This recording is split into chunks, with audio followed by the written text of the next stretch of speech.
Okay, we're continuing our football club history series. We're going to Greater Manchester. We're going to the blue side of Manchester especially, and we're looking at Manchester City. And I can draw parallels between Man City and Chelsea, and you could say Newcastle United today with their current takeover. So, obviously, Manchester United and the Glazers started this trend in the last 20 or so years of big overseas investment in football clubs in England. Chelsea, obviously, under the Abramovich era. We've covered the Chelsea history. Manchester City under the Abu Dhabi group from 2008. Of course, Newcastle recently with the Saudi-led takeover. In Manchester City's case, very similar to Chelsea in a sense that they had a lot of historical success. They did.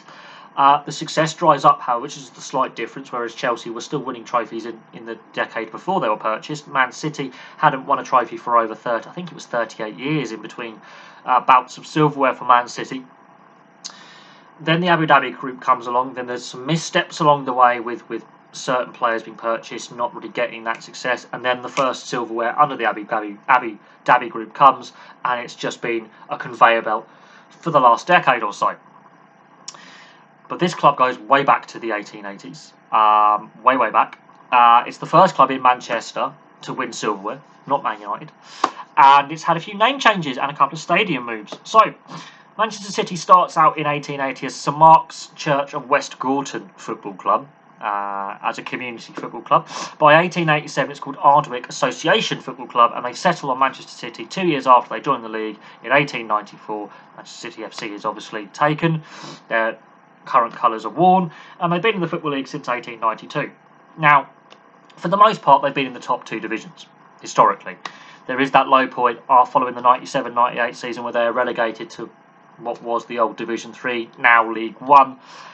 And that is their low point, is the late 90s. They are in a real mess at this point. Not long after that relegation, they do make it back to the Premier League, and they move from their historical home of Main Road, famous for the Kippax stand, in the 2003-2004 season. They moved to the former Commonwealth Games Stadium, the City of Manchester Stadium, now known as the Etihad for sponsorship reasons, in the 2003-2004 season. Currently seating 53,400, should I say, so just under 53,500 fans can fit in there if it is fully sold out. We hear the term empty Etihad a lot from football fans, and they can't always sell out games, which I find interesting, so ticket price would be interesting.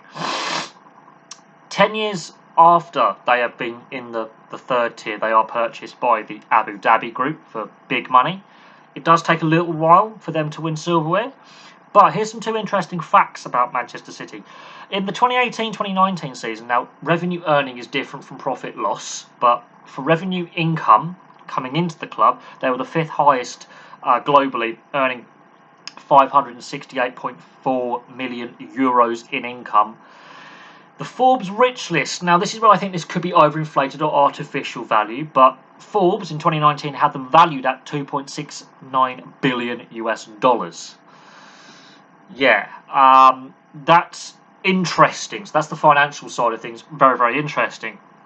The silverware side of things is very, very interesting as well.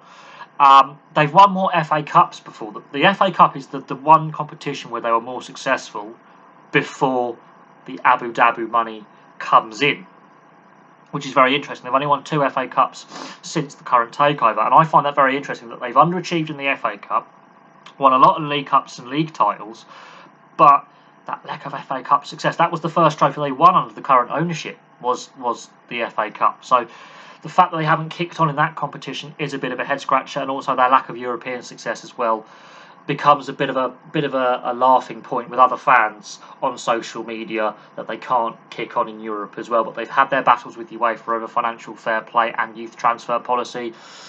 That is something that the club and the fan base are not big fans of UEFA. The club aren't big fans of UEFA. And they're currently, I think, under investigation for some of their financial fair play breaches as well, and some of their sponsorship agreements. So there are things happening off the field between UEFA and the club that are kind of interesting as well. Also, they were involved in that European Super League debacle last year. Another club that was involved in the European Super League plan that failed. Now, let's have a look at their honours. Enough of me waffling on. So the old Division 1 and the Premier League, they've won the old Division 1 in 1936-37 and the 1967-68 seasons. Then the season after they win that first FA Cup with the Abu Dhabi money, they win the 2011-2012 season, Premier League, 2013-2014 season, 2017-2018, 2018-2019, 2020-21, and the 2021-2022 seasons they win. Now, you will notice they don't dominate until the 2017-28 season. So they're finding their feet with this money. So they only win 2 league titles to begin with, and then they win, 4 out of the last 5. Liverpool obviously being the club that sticks their nose in there a couple of years ago, wins their first league title in 30 years. So actually, their first few seasons, they're finding their feet. They're not as dominant as they have been in more recent seasons. The FA Cup gets very, very interesting. They first win the FA Cup in the 1903-1904 season. First club in Greater Manchester to do so. I think Bury actually won the Cup 3 times, but they're the first club in Manchester proper, not Manchester United, to win silverware.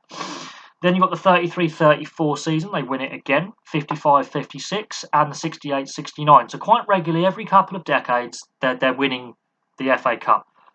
They win 4 FA Cups before the Abu Dhabi takeover. They've only won 2 since. 2010-2011, the first trophy under the current ownership, and 2018-2019. So again, really surprised by that lack of success in the FA Cup, considering how dominant this side has been, especially in the last decade, especially in the last 6-7 years.